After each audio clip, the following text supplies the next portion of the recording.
वालेकुम। तो इस वीडियो में हम बात करेंगे दोस्तों माउथ अल्सर के बारे में। तो माउथ अल्सर का मतलब ये है कि आपके बच्चों में जो है कुछ इस तरह के छाले बन जाते हैं उनकी ज़ुबान और होंठों पे।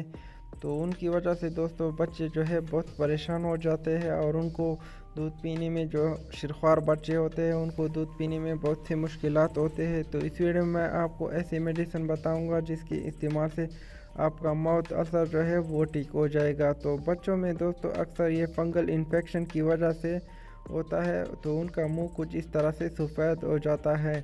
तो इनकी कुछ वजह है जिनकी वजह से माउथ अल्सर जो है वो होता है।